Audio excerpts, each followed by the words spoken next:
veja algum erro ou algum escrito, né? Mas, por favor, a qualquer momento, vocês podem interromper, né? E colocar aí, apertando no microfone, e fazer as recomendações, as orientações, os questionamentos, né, que acharem pertinente e necessário. Então, nós vamos bater um papo e vamos tentando entender, à luz da doutrina espírita, um pouquinho sobre esse tema, perplexidade.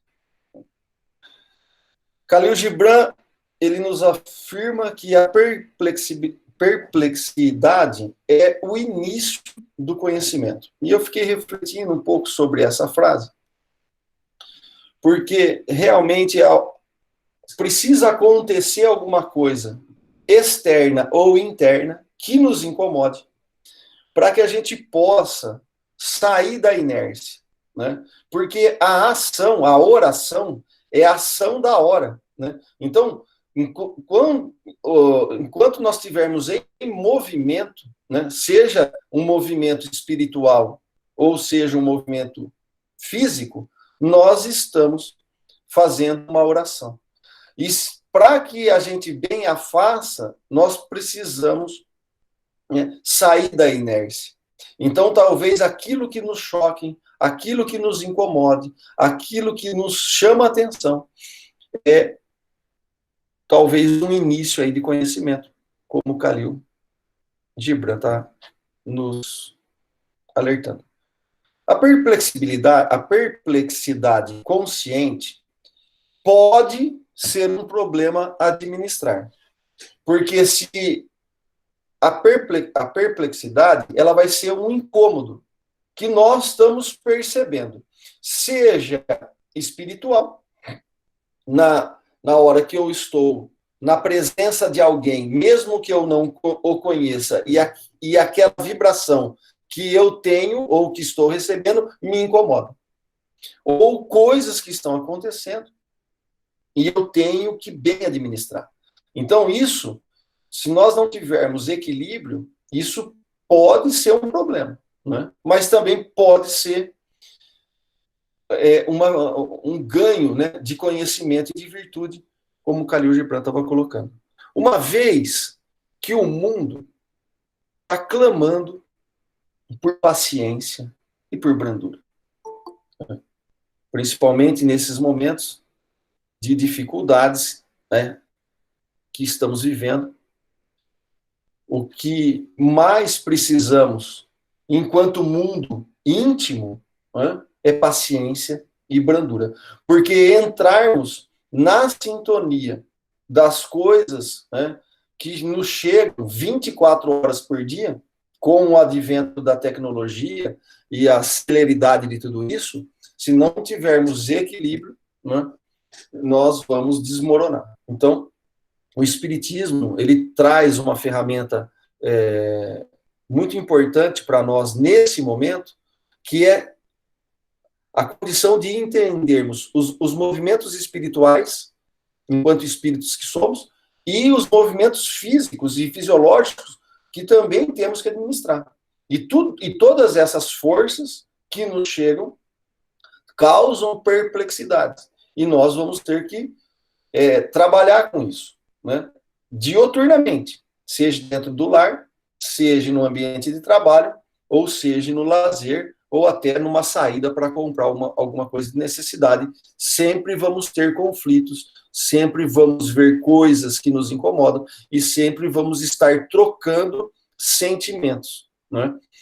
Então, sermos ou estarmos perplexos, mesmo com razão, pode ser uma prova que se apresenta para que nós possamos vencer a nós mesmos, né? Em Coríntios, carta aos Coríntios, Paulo fala: de todos os lados somos pressionados, mas não desanimados. Ficamos perplexos, mas não desesperados.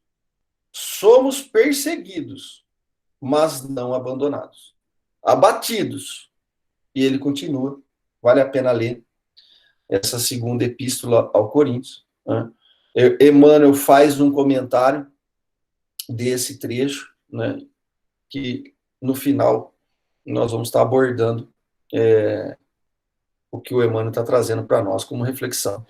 Então, devemos lembrar, né, que já fomos agentes intrépidos, onde construímos essas demandas de perplexidade. Já participamos e ainda somos partícipes de muitos movimentos que geramos, internos ou externos. Não é? Então, essas demandas nós já conseguimos construir, já fizemos assim, né? Só olhar a história da humanidade para trás, que quem estava lá, como a gente vem evoluindo, eram nós mesmos. Então, aqui não é para fazer crítica pejorativa, mas é entender a leitura histórica para que a gente não entre de novo numa histeria coletiva, né? num movimento da moda e algumas coisas que, sendo nós agentes regidos por forças externas, conflitando com conceitos internos que às vezes defendemos. Então, nesse sentido, né, que devemos encarar tudo isso, né, a prova do mundo não é a conivência com as situações. Isso, Jesus já nos alertava, né? Quando ele estava curando de sábado, quando ele estava fazendo o bem, quando ele estava tirando o formalismo e propondo o fundo dos princípios das leis divinas, quando ele estava colocando a mulher samaritana para o lugar dela, quando o povo excluído, né, não deveria ser excluído, que a oração não era só dentro do templo de Jerusalém, mas, né, no monte, quando ele fala para a mulher lá do poço, e assim por diante. Então, as coisas que acontecem no mundo, né, que às vezes nos deixam perplexos, não é para que a gente se vire uma conivência com isso, mas que a gente possa fazer a leitura e bem compreender e analisar para ver como que nós vamos agir a partir de todo o cenário, né? E isso é talvez o que afligia Paulo quando ele coloca em Romanos 7,19, pois o que eu faço não é o bem que desejo, mas o mal que não quero fazer. Esse eu continuo ainda fazendo. Então, nessa reflexão, né, a luta interna que Paulo traz nas cartas ao Romano, né, que devemos fazer a análise íntima, verificar os nossos impulsos, as nossas intenções, os nossos desejos mais íntimos, né, e analisando que muitas das vezes o bem que eu desejo eu não faço, mas o mal que eu não quero fazer, esse eu continuo fazendo. Se não em ação muito latente, às vezes até num desejo íntimo. Eu não ainda venci esse problema que eu carrego comigo. Né? E Kardec nos alerta, no Livro dos Espíritos, na questão 642, não basta não fazer o mal. O homem responderá pelo mal resultante de não houver praticado o bem. E isso nos coloca em choque, porque como agir, né, dentro da moral, dentro dos princípios de que Jesus está trazendo e dos ensinamentos do desdobramento que a espiritualidade está nos ofertando. Ser o homem de bem, né, com todas as perplexidades que nos achegam de todas as ordens. Né? Por isso, a prova do mundo não é a conivência, mas sim não perder a paciência, não perder a razão. Né? A terra será possuída pelos brandos, nos diz um dos sermões da montanha. Bem-aventurados os mansos, os brandos, porque deles são herdeiros da terra. Né? Então, se nós analisarmos só essa bem-aventurança, não vai ser os doutores da lei que vão herdar a terra. Não vão ser os intelectuais que herdarão a terra. Não vão ser os melhores químicos, nem os que estão na cátedra, e nem quem está falando aqui, né? E às vezes não faz. Mas é aquele que é brando. E ter a brandura não é também ser passivo, né, no sentido de nada fazer, mas colocar a ordem, a harmonia, como Jesus fez, dentro de um equilíbrio. Né? Então, ajustar todos esses conceitos é os nossos desafios, são as nossas provas a vencer nesse período de planeta Terra que estamos nos encontrando. Então, tudo fazer como? Com amor e diálogo. Mais vale uma boa conversa ou um silêncio sincero. Né? Como Jesus nos orienta, aquele que tiver sem pecado, atire-lhe a primeira pedra. Então, dentro disso, é uma autorreflexão, para que eu possa frear os meus impulsos quando eu fico perplexo com coisas que eu não concordo. Mas será que eu não concordo porque é uma coisa boa ou porque realmente ainda eu não estou preparado para lidar com aquilo? Né? Então, como fazer? Eu quero impor a minha vontade, a minha decisão e a minha análise de mundo, ou eu vou respeitar cada um, seja o meu irmão, seja a minha filha, seja a minha esposa, seja meu pai, né? Seja os colaboradores de trabalho com quem a gente convive, ou seja os nossos amigos. Né? Quantas divisões hoje está acontecendo, porque estamos aí atirando flechas e pedras para todos os lados. E isso é muito ruim, porque gera a possibilidade de uma histeria coletiva. Então, nós não devemos aqui, né, trazer a discórdia, trazer o rancor, mas trazer a brandura, o amor, o diálogo, a conversa, do que ficarmos digladiando, gerando conflitos, reerguendo trauma na nossa psique que eu não sei até que ponto eu já a venci. Então, se eu for cutucar a onça com vara curta, né, é melhor às vezes eu não fazer. Então, o que eu devo e não devo fazer no planeta? Como proceder e como não proceder? Cada um é que vai se analisar, identificando os seus problemas e verificando se pode enfrentar tal coisa ou não.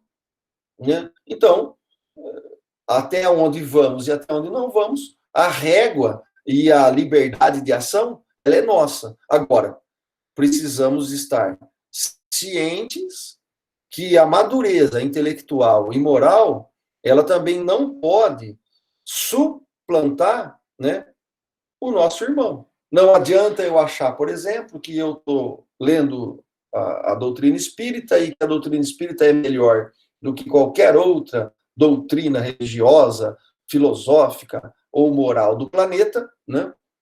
E aí eu vou com o evangelho tacando na cabeça de todo mundo, expulsando os demônios que não falam a mesma língua que eu. Então nós vamos tomar cuidado. Porque nós estamos tateando ainda, inicialmente, né, o intelecto. Nós somos iniciático em moralidade. Em espiritualidade ainda, né, quantos, né, se a gente for fazer uma comparação aí no planeta, quantos são materialistas? Né? Provas inúmeras ainda temos para vencer. Diferentes conceitos e variados pensamentos geram desunião. Sistemas vêm, sistemas vão. Né?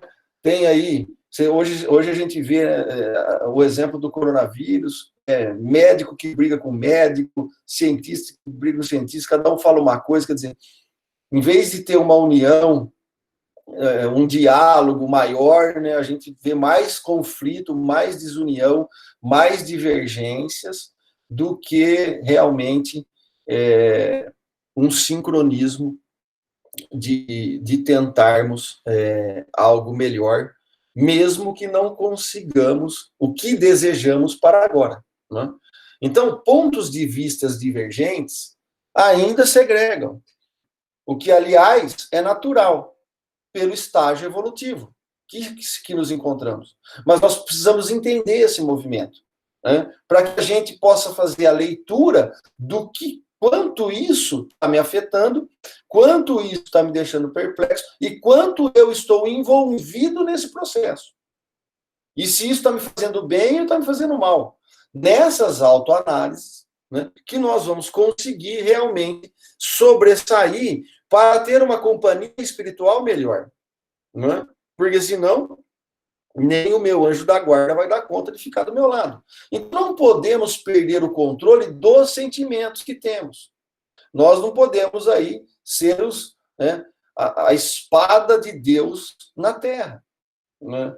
Fisicamente falando, né? Porque senão nós vamos sair destruindo tudo, e não é a proposta que Jesus e o Evangelho está nos ensinando. Por isso, todos os dias se apresentam situações que tentam-nos, que nos atraem, com o objetivo de excitar as nossas fraquezas e dificuldades. E cada um tem uma tendência, cada um tem um arrastamento, cada um tem, né, uma órbita em que transita que mais atrai. Às vezes é mais o consumismo, às vezes é mais uma parte religiosa, às vezes é mais uma parte política, às vezes é mais uma parte de futebol, né? Quantas brigas aí, né, por causa de um time de futebol, né? Então, nós precisamos, tudo isso serve para que a gente faça uma autoleitura para nos posicionarmos como estamos nós no planeta, né? Esse poder que nos chegam e que nos incomoda, como que nós estamos lidando com isso? Como que isso, né, tá realmente, se está fazendo bem, se está fazendo mal? Como que nós estamos lidando com essa situação? Não é? E quanto que a gente remói de cada coisa que nos chega? Isso é um termômetro, né?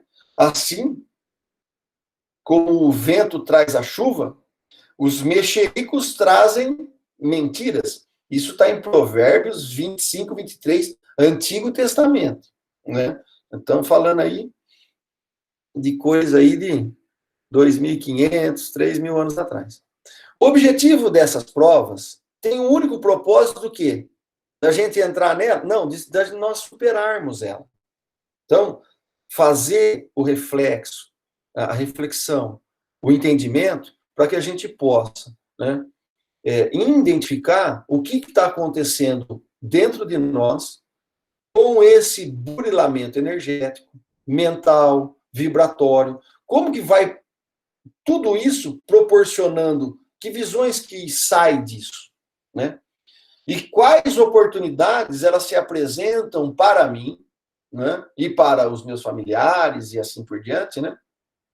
Que eu posso bem aproveitar. Então, tem hora, como agora, né, devemos confiar na providência. Porque se o mundo não dá resposta, a resposta ela está na providência. Né? Alguns confiam em carros, outros confiam em cavalos, mas nós confiamos no nome do Senhor nosso Deus. Ó, Salmos 27, né? Eu até fui lá no original para procurar mesmo que essa tradução. Então você vê que o Antigo Testamento trazendo nós às vezes confiamos cegamente num GPS para chegar no endereço, né? E vamos, mesmo que a gente acha que está errado, nós vamos seguindo a moça lá do GPS falando, nós vamos, e a gente chega. E por que nós não conseguimos ligar o nosso GPS divino? O nosso GPS com o nosso anjo da guarda. O nosso GPS com a espiritualidade amiga. Por que nós temos que nos conectar às interfaces negativas? E isso vai depender do nosso esforço, das nossas... como é que nós estamos lidando com toda essa perplexidade. Lutar para suplantar o nosso sentir e pesar de forma mais harmônica e tranquila.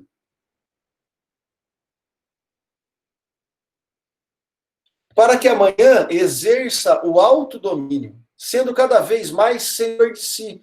Porque se as coisas que nos chegam do mundo, né, externo, me incomoda demais, me deixa muito perplexo, e eu não tenho controle sobre mim mesmo, o que está no comando não sou eu, mas a força externa. Essa força externa, se eu não estou no controle, ela passa a ser até uma força de ordem obsessiva. Porque se eu não estou no comando, eu estou sendo comandado ou sugerido por alguém encarnado ou desencarnado. Porque as coisas que estão chegando no mundo estão me conduzindo e me direcionando, né? Mas as coisas, elas não me direcionam e não me convencem. Quem se deixa convencer e quem faz o auto-engano somos nós mesmos, que precisamos passar a usar a razão, né? E por isso Kardec pede para que a gente possa, cada vez mais, né, aprender a dialogar, aprender a debater, não entendendo que a retórica, né, o questionamento é uma briga pessoal com a pessoa. O Brasil é muito interessante, nós não estamos preparados para o diálogo. Se nós vamos questionar uma comunicação mediúnica, parece que nós estamos afrontando a pessoa que publicou, né? Se a gente vai analisar uma comunicação mediúnica, às vezes é do médium, nós estamos analisando o que o espírito está escrevendo, ele não é médium, e aí o médium se milindra. Mas como? Então, nós não temos ainda, né? Não fomos preparados para isso. Esse diálogo, né? Esse bom embate, né, de discussão para que a gente possa tirar o melhor. E isso é muito ruim, né? Isso eu estou falando porque eu vejo isso acontecendo dentro do meu lar. Eu vejo isso acontecendo dentro do ambiente que eu trabalho. Eu vejo isso acontecendo dentro dos melhores lugares e das pessoas que a gente tem mais afeto, né? Elas não estão preparadas para a crítica, né? Entendendo que é uma briga de ego e nem sempre tem que ser isso, né? Então, nós temos que ser o comandante do nosso corpo e dos sentimentos da nossa alma. Porque o corpo, ele percebe as coisas, né, da fisiologia, né, os 5 sentidos, né, mais os sentidos internos de todos os órgãos, mas são sensações fisiológicas, mas nós temos a percepção que isso causa na nossa alma. E como nós vamos lidar com esses temores, com esses anseios, com esses monstros que nós colocamos, às vezes, na cabeça, né, por impaciência, invigilância e uma série de neuroses que vamos afastando Deus e qualquer orientação salutar. Então, tudo que Deus proporciona é a oportunidade para que as suas criaturas avancem e liberte-se das amarras desta vida. Mesmo a situação que nós estamos vivendo hoje, que pode, a olhos de muitas pessoas, achar que é um castigo de Deus, que Deus está castigando de tanto que a humanidade está andando no caminho errado, então vem, né, a doença como uma punição divina. Então, não é isso que o Espiritismo ensina, mas essa é a maioria da opinião que ainda perdura pelo planeta. Hoje já é em fase, hoje já é, né, uma fase, já estamos numa fase de um novo crescimento. Necessitamos aprender e controlarmos, e a expor os nossos ideais e os nossos pensamentos. Porque se nós vamos crescer em inteligência e em moral, nós não conseguimos fazer isso sem o apoio do irmão, o apoio do próximo, sem o diálogo, sem a conversa, sem a interação, né? Não vamos conseguir. Isoladamente, nós não crescemos. Nós crescemos em conjunto. Nós precisamos, né, fazer, amar o próximo, né? Porque fazer um gesto, né, fazer um gesto bom, né, para cobrir multidões de erros, eu só posso fazer uma coisa boa se for para alguém. Senão eu vou fazer uma coisa boa só para mim mesmo. Então, aí é um egoísmo puro, né? Então, por isso nós precisamos. Paulo está dando a aula lá, né, no domingo, e estava explicando sobre isso. Então, nós temos que ter uma caridade, né? Mas não pode ser uma caridade. Se eu faço a caridade, Kardec lá pergunta, e aí eu estou com interesse para depois do... Não é no planeta, só estou fazendo bem aqui porque eu quero um lugar, eu quero ir para o nosso lar, né? Já tenho interesse, né? Então, ela tem que ter... Ela não pode ter esse interesse, né? Então, nós precisamos realmente controlar os nossos ideais e os nossos sentimentos. Devemos, doravante, né, apreender que o importante é o ser espiritual que somos.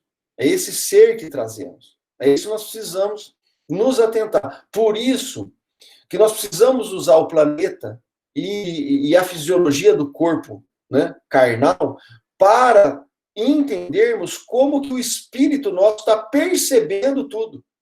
E nessa autoanálise, ir fazendo as nossas orações, as nossas ações da hora, né? Mais do que regurgitar aqui uma prece decorada, é fazer as orações diárias em todos os lugares que eu me movimento no planeta, levando a paz, a brandura, a harmonia, a concórdia e tudo que eu der conta de produzir. Então, façamos o necessário para que essa verdade seja real e que as nossas vidas físicas e transitórias sejam alicerçadas em conceitos corretos. Porque, às vezes, eu estou defendendo coisas que eu nem sei o que é direito. Esse conceito que eu estou defendendo, ele é verdadeiro? Ele tem um objetivo nobre? Ele vai melhorar a vida de alguém? E se não, vamos abandonar esse negócio porque nós estamos no erro, não é? Nós temos que encontrar a verdade em nós mesmos. E isso é dia a dia, né, fazendo reflexões, como o Evangelho nos ensina. Na antiguidade, um grande sábio lá já tinha ensinado, né? Santo Agostinho, toda noite repassava os erros do dia e no outro dia ele tentava corrigir e foi assim que ele melhorou, né? Então, entender esses preceitos, reler Jesus a partir dessas novas propostas do Espiritismo e seus postulados. Isso trará uma visão completamente diferente do que nós tínhamos, pelo menos do que eu tinha, das passagens e dos ensinamentos de Jesus. Ter dom não significa ser espiritual. A igreja de Coríntios tinha todos os dons. E a igreja aqui é para entender que Paulo estava conversando com um grupo de pessoas. Esse grupo de pessoas, não é, de Corinto era o que ele determinava como igreja. Ele não estava conversando com um templo de pedra. Não tem sentido, né?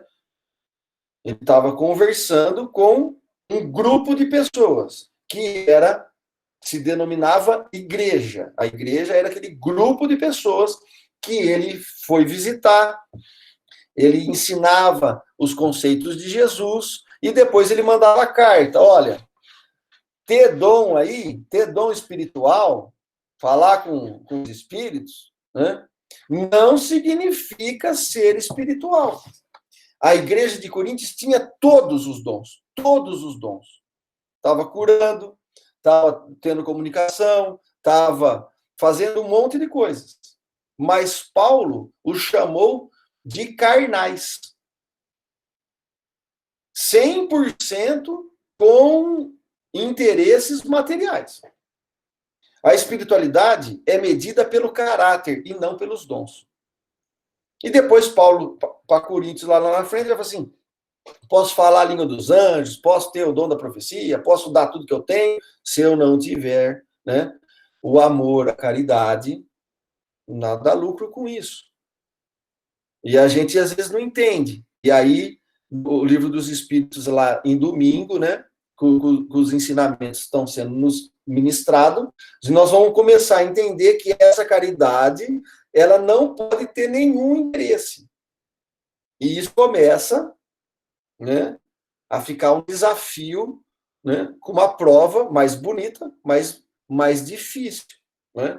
Então, nós vamos encontrar novo posicionamento no mundo, onde a escala de importância vai se modificando pelo novo referencial de desenvolvimento que o Espiritismo traz. Porque, para mim, né, que venho do berço católico, por exemplo, o que me foi ensinado? O homem, ferido na natureza pelo pecado original, estava lá, bonitinho, né? Pelo pecado original, pelo um erro, pelo um ato errado, eu reencarno e estou aqui inclinado para o mal, no exercício da minha liberdade. Então, se eu já errei, estava lá, purinho, belezinha, errei, vim para a Terra reencarnar como castigo e estou inclinado ao mal. Eu tenho condição de tomar decisão na minha vida? Como que é o livre-arbítrio nesse caso? Eu preciso do intercessor. Então, qual que é a moral da história? Fora da igreja não há salvação. Por quê? Porque é ela que detém a verdade e é ela que vai orientar os seus adeptos, né, para o bom proceder ou não proceder, mesmo que fira os conceitos morais. Então, nós vamos ter esses conceitos extrapolando para o planeta. Né? Fora do meu trabalho não tem salvação. Aí eu faço tudo que o trabalho manda. Fora da política não tem salvação. Então eu me corrompo, faço tudo errado. Percebe? Mas Kardec, né, vai tirar dos ensinamentos do Espírito que está tudo errado. Que é fora da caridade que não há salvação. Não é fora de nenhum sistema no planeta Terra vai nos salvar. O que vai nos salvar é as nossas orações, a nossa ação da hora, se ela é boa ou se ela é ruim. Se ela for boa, pode ser uma caridade. Se for desinteressada.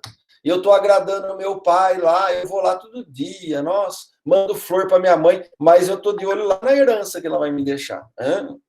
Então, toda aquela bondade, né, não adiantou nada.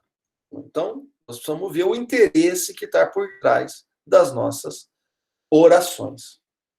Então, forjemos nessa existência agora, né? Comecemos agora, o que nós estamos postergando há milênios. Nós temos que dizer o quê? Não aos maus hábitos. E para corrigir um mau hábito, eu preciso pôr um ato bom no lugar. Então, se eu tenho um hábito que para mim faz mal, de fumar todo dia, eu tenho que começar por um ato de não acender o cigarro, para criar um hábito de não fumar. E assim, todas as outras dificuldades que nós trazemos. Então, o Cristo tem entoado na sua trombeta e muitas vezes viramos as costas. Viramos as costas, não compreendendo e não conseguindo vencer esses sentimentos materiais que nos arrastamos. Na simbologia da mulher de Ló, fala, Sodoma e Gomorra vai ser destruída. Vai embora, não olhe para trás. E não olhar para trás é não ficar preso ao desejo de voltar àquela vida de perdição. Né? Aconteceu isso também com Moisés, quando estava no deserto, né? E o povo, não queremos mais esse maná aqui, vamos voltar para o Egito, porque no Egito era bacana, a baderna estava instalada, a gente era prisioneiro lá, escravo, mas era bom, tinha bebida, né? Então, às vezes nós estamos nessa, né? Nós queremos ficar prisioneiro, porque os nossos desejos e sentimentos materiais ainda nos arrastam. Então, o que o Espiritismo vem fazer? Né? destruir o materialismo. É também desligar-se desses sentimentos que nos movem e mandam-nos a matéria. Porque na questão 799, de que maneira pode o Espiritismo contribuir para o progresso? Destruindo o materialismo, que é uma das chagas da sociedade. Né? E aí, não vamos entender isso aqui na forma literal, que nós vamos sair quebrando tudo que é casa, né? Vamos sair quebrando tudo que a sociedade construiu até hoje, vamos voltar para o meio do mato para começar tudo de novo. Né? Não é isso. A espiritualidade explica isso, né? Muito bem, nessas questões para frente disso lá, vale a pena ver. Tem muitos eventos na vida que estão interligados com conceitos puramente materiais. Uma sociedade que se baseie na lei de Deus e na justiça deve prover a vida do fraco, sem que haja para ele humilhação. Então, você tem desigualdades? Tem. Mas se a gente está buscando a lei de justiça, nós devemos fazer algo mais para que provemos, né, a vida daquele que não pode nesse período, mas sem humilhá-lo, né, sem recharçar, sem subjugar e sem querer cobrar depois o favor que nós estamos fazendo. Então, como desfazê-los? Né? É o que devemos perguntar, sinceramente. Como que nós devemos desfazer todos esses conceitos? Né? Não alcançando a perfeição durante a vida corpórea, o espírito precisa sofrer nova prova de uma nova existência. Então, esse sofrer aí é viver ela de novo. Não passou a quarta série. Volta, faz de novo e vai aprender. Tendes vivendo até aqui a matéria e todas as suas extensões.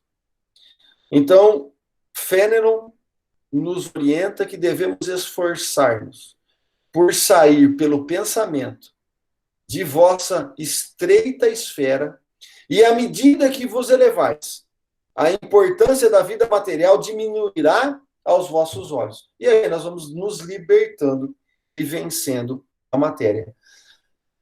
E isso condicionou e educou o sentir e pensar de forma totalmente material. Então, todo o condicionamento da matéria vem condicionando todo o nosso sentir fisiológico e toda a nossa percepção espiritual e passamos a pensar totalmente materialmente. Tanto é verdade que nós queremos um céu físico e queremos fugir do inferno físico. Tudo físico. E quem lê o céu e o inferno e a Gênesis vai entender que nós não vamos... Não é? A meta não é buscar céu físico e nem inferno físico. Né? O que estamos tentando dizer é que desvencilhar desses condicionamentos, desses hábitos enraigados, exigirá passar pela porta estreita. Né? Se eu estou diabético, né? E eu preciso não passar pelo açúcar, aí o pessoal lá do escritório faz o bolo, faz as coisas, fala assim, Arthur, você não quer o bolo? Eu falei, eu quero. Então pega, não vou pegar. Eu não posso comer. Ou não devo, poder eu posso, eu não devo comer. Então, essa é um exemplo bobo, mas é difícil, por isso tem que falar não. E aquele sentimento que te atrai, você tem que reverter. E é muito interessante. Então, não devemos, né, passar no buraco de uma agulha no sentido também material. Senão nós vamos cair no mesmo equívoco. E o buraco da agulha aí era essa janela aí, onde o arqueiro ficava podendo dar a flechada. Né? E o camelo, né, na época, ela tinha uns cajados e umas cordas feitas com o pelo do camelo. Então, que era uma corda grossa. Né? Então, era mais difícil você jogar lá de baixo e acertar esse cajado, essa corda, passar por esse buraco aqui, do que o rico entrar no reino do céu. Né? Mas terá que não dar importância a tamanha acima do que a matéria merece. A matéria é importante? Sem dúvida nenhuma. Mas ela tem uma importância limitada para que a gente possa não sucumbir, senão não vou ficar tão doente né? Nós vamos ficar tão perplexos, tão depressivos, com úlcera nervosa, gastrite nervosa, e aí nós vamos se encher, né? A indústria farmacêutica vai adorar, porque nós vamos ficar cheio de comprimidinho para ir resolvendo o problema. Então, nós temos que fazer o quê? Nós temos que defender a espiritualização. É isso que a gente defende, não é? Mas nós precisamos defender em espírito e verdade, né? Mas isso vai exigir exercícios e provas que teremos que enfrentar não para ajudar a Deus, mas para alicerçar o nosso espírito em novas bases existenciais, onde a base agora é o ser transcendente, é o ser espiritual, utilizando a matéria para o aprendizado, para o ganho, mas não fazendo-nos, né, escravos dessa matéria. Não deveremos nunca menosprezar e nem desdenhar a matéria. Pelo contrário, tende que respeitá-la e utilizá-la ao seu progresso e o seu desenvolvimento. Os sábios reconhecem que o único modo de ajudar a si mesmo é ajudando os outros. Perceba que a matéria é o caminho que te proporciona reconciliar-te com muitas almas. Nós estamos encarnados, nós temos que aproveitar essa oportunidade para poder, né, angariar benefícios e amigos, utilizando de forma honrosa. Em cada ser que te visitas, nós temos a oportunidade ímpar para alcançar o intento de fazer mais um amigo.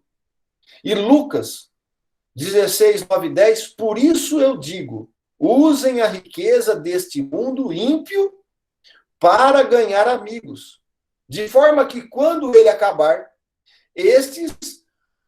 quando a riqueza acabar, né, material, qualquer coisa, estes amigos os recebam nas moradas eternas. Quem é fiel no pouco, né, é fiel no muito. Só existe 2 dias no ano que nada pode ser feito. Ontem e amanhã. Então, Dalai Lama aqui já nos orienta que o que nós precisamos fazer é amar, acreditar e fazer, né? E principalmente viver o dia de hoje. De conquistando um respeito e com isto, o nosso legado será de bons frutos. Esse é o poder da matéria para que ela envolva a todos sem que todos se preocupem em excesso com ela.